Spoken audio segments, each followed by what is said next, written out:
আমি নির্বাচন থেকে চলে যাওয়ার একটি কারণ হতে পারে, সেটি আমার মরণ। যদি আমি মরে যাই সেখান থেকে আমি চলে যাব, না হয় আল্লাহ তালার উপর থেকে কোনো গজব ছাড়া আমার এখান থেকে কোনো পিছপা হওয়ার কোনো অবকাশ নেই, কোনো কারণ নেই। আশা করি আমি নির্বাচনে অংশগ্রহণ করব, যদি আল্লাহ জানায় হায়াতে সেই সময় পর্যন্ত আমাকে বাঁচায়। ধন্যবাদ আপনাকে। পরবর্তী প্রশ্ন যেটি, সুজানগর ইউনিয়নের মানুষের তিনটা কষ্ট বলতে পারবেন? কোন জিনিসে বেশিরভাগ কষ্ট বর্তমানে রয়েছে সুজানগরের মানুষের?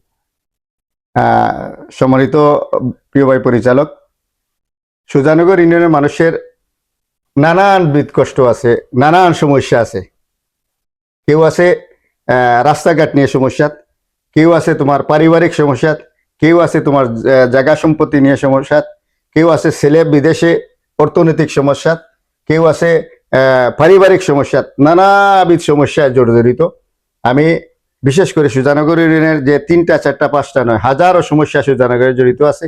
এর মধ্যে গুরুত্বপূর্ণ 3টা যদি বলেন, একটা হবে আমাদের রাস্তাঘাট অবকাঠামোর উন্নয়ন, একটা সমস্যা।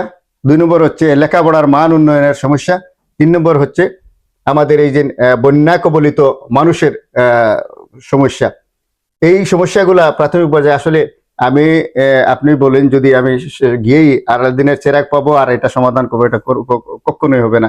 দেশ স্বাধীন হয়েছে 54 বছর, আস্তে আস্তে আস্তে আস্তে সেই বদইমিয়া থেকে সাবির চেয়ারম্যান, সলু চেয়ারম্যান, আলহাজ হেকিমাজি চেয়ারম্যান সহ নজরুল চেয়ারম্যান, নসিব আলী চেয়ারম্যান, বরদুল চেয়ারম্যান, এরপরেও অনেক রাস্তা এখনো কাঁচা রয়েছে, অনেক রাস্তা এখনো পানি নিচে চলে যায়।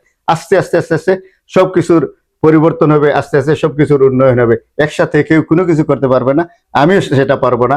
সবার পরামর্শ নিয়ে, সবার সহযোগিতা নিয়ে সবকিছু সমস্যার সমাধান করার চেষ্টা করব।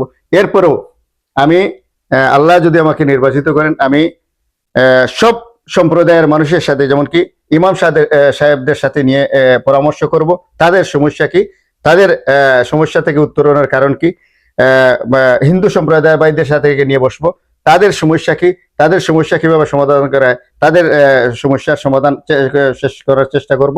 এবং যারা মৎস্য সম্প্রদায় আছেন তাদেরকে নিয়ে বসবো, তাদের কি কি কারণ, কি কি সমস্যায় তারা জড়িত, কিভাবে উত্তরণ করা যায় তাদেরকে নিব। এবং সবাইকে নিয়ে, সুজানগর ইউনিয়নের গুরুজনদেরকে নিয়ে আমরা কোন কোন সমস্যা আমরা জড়িত, এগুলা সমস্যা সমাধান করা যায় কিভাবে, তাদের পরামর্শ সহযোগিতা নিয়ে আমি চলার চেষ্টা করব। এটাই